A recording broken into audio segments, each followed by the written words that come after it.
Penanganan banjirop terus dilakukan berbagai pihak.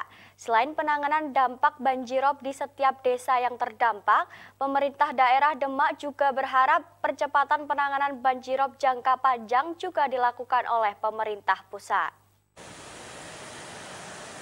Jalan Pantura Demak menjadi titik lokasi terbesar dampak banjirop.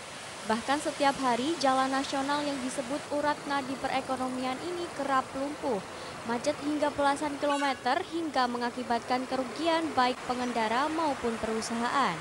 Saat ini belasan mobil pompa yang dikerahkan baik dari pemerintah daerah, provinsi hingga pemerintah pusat hanya mampu mengeluarkan banjir dari pemukiman, bukan dari jalan nasional Pantura Demak Surabaya tersebut. Sekretaris Daerah Kabupaten Demak, Ahmad Sugiharto menyebut, terendamnya Jalan Pantura telah menjadi perhatian nasional. Namun, penanganannya butuh percepatan, berlomba dengan semakin tingginya genangan yang merendam Jalan Pantura. Sekda Demak menyatakan pemerintah daerah telah menyiapkan beberapa skenario percepatan, khususnya normalisasi sungai dan penanaman mangrove hingga kesiapan memberikan jalan desa terdampak untuk dibangun tanggul laut. Namun demikian, dengan minimnya APBD, pemerintah daerah terus meminta bantuan dan berharap pemerintah pusat untuk melakukan percepatan agar banjirop tidak semakin parah. Acara Musrendarnas terutama sudah sering saya sampaikan kepada pemerintah pusat dalam hal ini Bappenas dan juga dari Kementerian PU.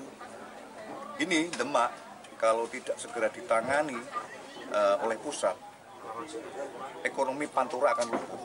Apa ya yang sudah terjadi sekarang ini kan jalan Pantura, ini kan jalur ekonomi sebetulnya.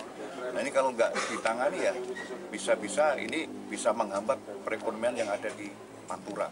Mungkin di jalur Pantura kan bisa ke Semarang sampai ke Surabaya kan bisa terhambat di wilayah Demak.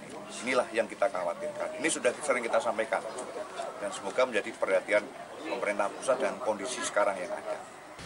Selain itu, Sekda juga menekankan perlu adanya koordinasi dan kolaborasi beberapa daerah seperti Kota Semarang, Kabupaten Semarang, dan Salatiga untuk mengurangi alih fungsi lahan.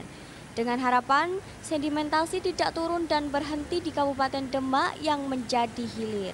Heru Wibawa, Semarang TV.